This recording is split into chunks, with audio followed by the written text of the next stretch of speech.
Cricket इतिहास का एक ऐसा मैच जिसने भारत और ऑस्ट्रेलिया के बीच ऐसी कड़वाहट पैदा की जो 16 साल बाद आज भी बरकरार है। इस मैच में दोनों टीमों के पास एक से बढ़कर एक योद्धा थे। भारत के खेमे में गॉड ऑफ क्रिकेट थे तो ऑस्ट्रेलिया के पास मैथ्यू हेडन के रूप में क्रिकेट का हैवान था। जहां भारत के पास महेंद्र सिंह धोनी की ताकत थी तो वहीं ऑस्ट्रेलिया के पास ब्रेट ली की रफ्तार का कहर था और एंड्रू सैमंड्स तो निर्दयता की सारी हदें पार करने को तैयार था।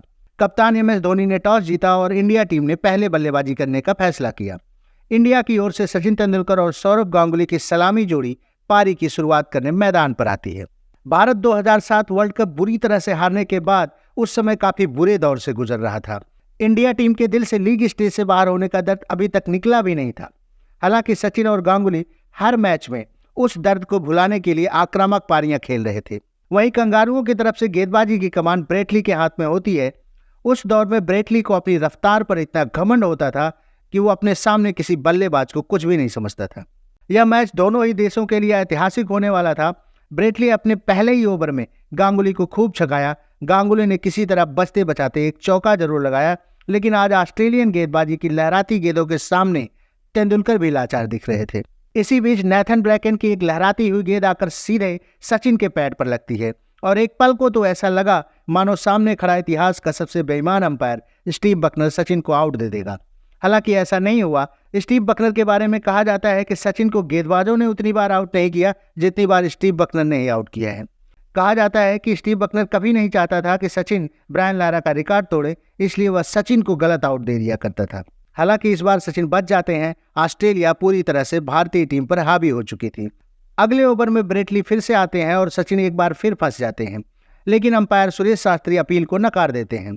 ऑस्ट्रेलियन बॉलर भारतीय टीम पर इतने हावी हो गए थे कि इंडिया टीम का स्कोर 5 ओवरों में मात्र 13 रन बन सका था। लेकिन अब गांगुली अटैक करने के मूड में आते हैं और ब्रैकेन के गुड लेंथ गेंद पर गांगुली कवर ड्राइव करके शानदार चौका लगाते हैं और दर्शकों में जोश भर देते हैं। ऑफ साइड के धुरंधर कहे जाने वाले सौरव गांगुली की कवर ड्राइव देखने लायक होती थी। गांगुली उसी ओवर में एक और कवर ड्राइव लगाकर यह बता दिए कि उन्हें ऑफ साइड का धुरंधर क्यों कहा जाता है।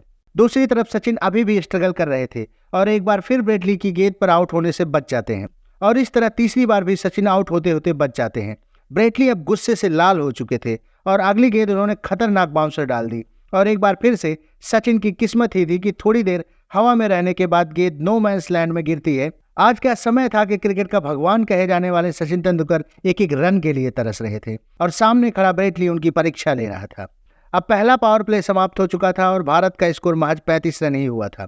भारत के लिए खुशी की बात यह थी कि भारत ने अभी तक एक भी विकेट नहीं खोया था। बावजूद उसके ऑस्ट्रेलिया जैसी बेहद खतरनाक टीम के खिलाफ ऐसी धीमी शुरुआत इंडिया टीम की हार की तरफ इशारा कर रही थी। लेकिन इसके बाद सौरव गांगुली ने अपने बल्ले का मुंह खोला और पलटवार करना शुरू किया। फिर चाहे ब्रैकेन हो या ब्रेट ली की रफ्तार हो या जॉनसन की लहराती गेंद हो, गांगुली ने सबको जमकर धोना शुरू किया। जिस मैदान पर एक एक रन बनाना मुश्किल हो रहा था, अब उसी मैदान पर रनों की बरसात हो रही थी। दूसरी तरफ अब सचिन तेंदुलकर ने भी अपना हाथ खोलकर होप की उम्मीदों पर पानी फेरते हुए एक झन्नाटेदार चौका जड़ दिया और इधर सौरव गांगुली तो अपने लय में पलटवार किए जा रहे थे। अब भारतीय टीम का स्कोर लगभग 100 रन के करीब पहुंच ही रहा था कि तभी सौरव गांगुली होप की गेंद का शिकार हो गए। सौरव गांगुली 41 रन बनाकर पवेलियन वापस चल दिए। अब तक 20 ओवरों का खेल समाप्त हो चुका था और भारत का स्कोर 1 विकेट के नुकसान पर 91 रनों का हो चुका था। गांगुली की जगह लेने युवराज सिंह मैदान पर आते हैं और सचिन के साथ मिलकर पारी को आगे बढ़ाने के साथ साथ स्कोर को भी 100 रन के पार पहुंचा देते हैं।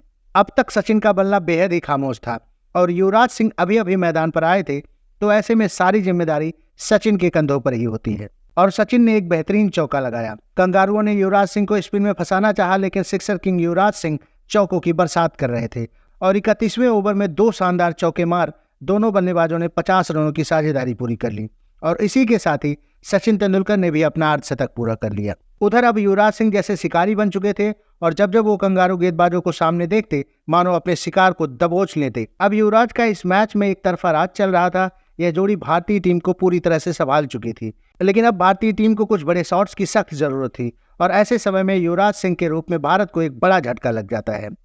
युवराज ने 39 रन बनाए और अब कप्तान MS धोनी मैदान पर आते हैं। युवराज के जाने के बाद रन रेट पर काफी फर्क पड़ा और कंगारू एक बार फिर से अपनी पकड़ बनाने में कामयाब रहे, लेकिन सचिन का प्रयास अभी भी जारी था और वह लगातार अपना बल्ला घुमाए जा रहे थे और बीच बीच में बाउंड्रीज लगाए जा रहे थे। दूसरी तरफ MS धोनी ने भी गेंदबाजों को धोना प्रारंभ किया और 40वें ओवर में 2 चौके लगाकर स्कोर को 200 रनों के पार पहुंचा दिया। अब तक 40 ओवरों का खेल समाप्त हो चुका था और भारत का स्कोर 3 विकेट के नुकसान पर 202 रनों का हो गया था। यहां से धोनी और सचिन ने आक्रामक रुख अपना लिया और दोनों ने मिलकर कंगारुओं पर पलटवार कर दिया, लेकिन अभी तक भारतीय पारी में किसी भी बल्लेबाज ने एक भी छक्का नहीं लगाया था। 41वें ओवर में दोनों ने मिलकर 13 रन कूट दिए और एक बार फिर से रनों की रफ्तार बढ़ने लगी थी। तभी सचिन तेंदुलकर रन आउट हो गए और सचिन ने 119 गेंदों पर 79 रनों की एक जुझारू पारी खेली। अब मैदान पर आते हैं राहुल द्रविड़ और द्रविड़ ने नेथन ब्रेकन को 2 चौके जड़कर उनकी अकड़ को तो जरूर ब्रेक किया, लेकिन ब्रेकन ने द्रविड़ को बोल्ड आउट कर भारत की दीवार में ही सुराग कर दिया। और इसके बाद अभी अभी आए रॉबिन उथप्पा ने एक चौका मार दिया।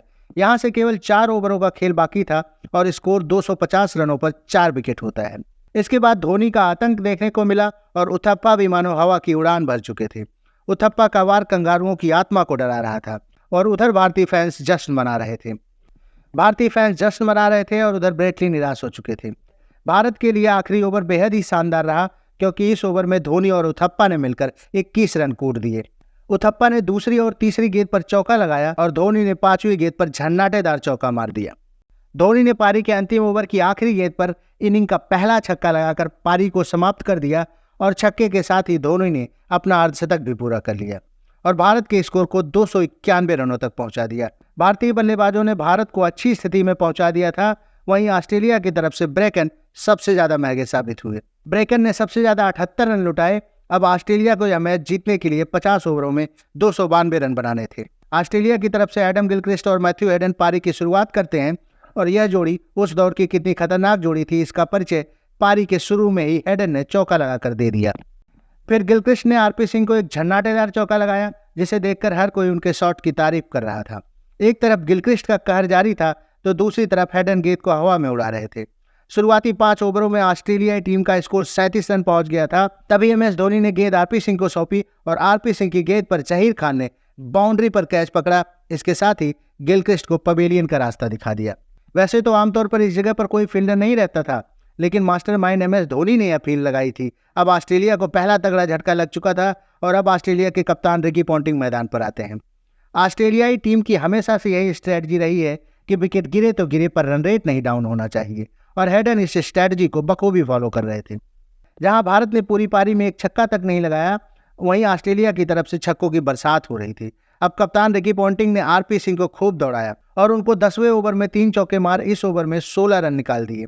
अब 10वें ओवर की समाप्ति पर ऑस्ट्रेलिया का स्कोर 1 विकेट के नुकसान पर 75 रनों का हो चुका था।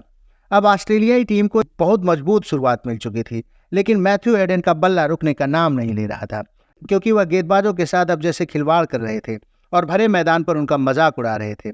अब इन दोनों की खतरनाक बैटिंग ने 50 रनों की साझेदारी पूरी कर ली थी। मैथ्यू हेडन और पॉन्टिंग के सामने चाहे जहीर खान हो या पठान हो, पिटाई दोनों की बराबर हो रही थी और किसी भी भारतीय गेंदबाज के पास इन दोनों का कोई तोड़ नहीं था क्योंकि वो दोनों तो गेंदबाजों को खुद ही तोड़ रहे थे। और देखते ही देखते हेडन ने मात्र 39 गेंदों पर अपना अर्धशतक पूरा कर लिया और मात्र 13 ओवरों में ऑस्ट्रेलिया का स्कोर 100 रनों तक पहुंच गया, जबकि भारत का स्कोर 13 ओवर में मात्र 55 रन था। अब ऑस्ट्रेलिया को 36 ओवरों में 190 रनों की दरकार थी। मैथ्यू हेडन जिस तरह से शॉट्स लगा रहे थे उसे देखकर ऐसा लग रहा था कि यह मैच जल्दी खत्म हो जाएगा। भारत की तरफ से अभी तक ऑस्ट्रेलियन बल्लेबाजों को रोकने में हर गेंदबाज नाकाम रहा था और आखिर में एमएस धोनी ने अपना कंप्यूटर जैसा दिमाग लगाया और पॉन्टिंग को इरफान की गेंद पर स्टंपिंग कर दिया। यह किसी करिश्मे से कम नहीं था क्योंकि एक तेज गेंदबाज के खिलाफ स्टंपिंग करना बहुत ही बड़ी बात होती है। ऐसे में जब विकेटों का सूखा पड़ा था तब धोनी ने यह विकेट लिया और इस विकेट का पूरा क्रेडिट एमएस धोनी की झोली में जाता है। इसके बाद माइकल क्लार्क मैदान पर आते हैं। अब 20 ओवरों का खेल समाप्त हो चुका था और ऑस्ट्रेलिया का स्कोर 124 रन हो चुका था। क्लार्क आते ही एक चौका लगा देते हैं, लेकिन हरभजन उनको अपनी गेंद में ललचाकर कॉट एंड बोल्ड आउट कर देते हैं। क्लार्क ने मात्र 6 रन बनाए और वापस पवेलियन चल दिए। अब क्रिकेट का एक और महामानव एंड्रू सैमंड्स मैदान पर आता है। अब तक required rate current run rate से नीचे जा चुका था। यहां से यदि ऑस्ट्रेलिया सिंगल भी लेती तो भी यह मैच ऑस्ट्रेलिया जीत जाती, लेकिन ऑस्ट्रेलियाई खिलाड़ियों को तो पूरी दुनिया में अपने नाम की दहशत फैलाने की जरूरत होती है। इसलिए एंड्रू सैमंड्स खतरनाक अंदाज में बल्लेबाजी करते हैं और मैच को जल्द से जल्द खत्म करने का मन बना लेते हैं। और उधर मैथ्यू हेडन तो आज किसी भूखे भेड़िए की तरह मैदान पर शिकार कर रहे थे। भारतीय टीम पूरी तरह से निराश हो चुकी थी क्योंकि इन दोनों की जोड़ी भारत को हार की तरफ ले जा रही थी और अब भारतीय टीम को इस मैच में वापसी करने के लिए जल्द से जल्द एक विकेट की तलाश होती है। तभी मुरली कार्तिक ने हेडन को बाउंड्री पर कैच करवाकर भारत की उम्मीदें जगा दी। अब ऑस्ट्रेलिया को जीत के लिए 97 गेंदों पर 102 रन बनाने थे, तभी साइमंड्स ने चौका जड़कर स्कोर को 200 रनों के पार पहुंचा दिया। साइमंड्स का वार भारतीय गेंदबाजों पर लगातार जारी रहता है और देखते ही देखते उन्होंने 50 रन पूरे कर लिए और यहां से ऑस्ट्रेलिया को 51 गेंदों पर मात्र 61 रन बनाने थे। तभी हरभजन सिंह को हौज ने एक चौका जड़ दिया और अब यह मैच एक रोमांचक मोड़ पर पहुंच चुका था। भारत को जीत के लिए अब जल्द से जल्द एक और विकेट की दरकार होती है और तभी धोनी ने एक बार फिर से स्टंपिंग करके पूरे स्टेडियम में शोर मचा दिया और यह स्टंपिंग हमेशा के लिए यादगार हो गई। हौज 17 रन बनाकर पवेलियन चल दिए और जाते जाते उन्हें समझ नहीं आ रहा था कि वो कैसे स्टंपिंग आउट हुए। ऑस्ट्रेलिया की आधी टीम पवेलियन जा चुकी थी, जिसकी वजह से कुछ ओवरों तक रन नहीं बन सका, लेकिन एंड्रू साइमंड्स के रहते भारत यह मैच जीतने के बारे में सोच भी नहीं सकता था। इसी दौरान 47वां ओवर लेकर आए आरपी सिंह और यह ओवर भारतीय टीम के लिए सौगात लेकर आया, क्योंकि आरपी सिंह ने साइमंड्स को बोल्ड आउट करके ऑस्ट्रेलिया को छठा झटका दे दिया। भारत ने एक बार फिर से इस मैच में वापसी करी, सभी खिलाड़ियों में एक बार फिर से जोश भर गया था। अगली ही गेंद पर एक और रन आउट मिल गया। आरपी सिंह के शानदार प्रेजेंस ऑफ माइंड ने भारत को एक और विकेट दिला दिया और उन्होंने इस एक ओवर में मैच का रुख ही बदल दिया। अब आखिरी ओवर में ऑस्ट्रेलिया को जीत के लिए 16 रनों की दरकार होती है और ऑस्ट्रेलियाई टीम का जुझारूपन ऐसा होता है वो आखिर तक हार नहीं मानते हैं और आज यह देखने को भी मिला, क्योंकि ब्रेटली ने जहीर खान की पहली गेंद पर चौका जड़कर सबको हैरान कर दिया था।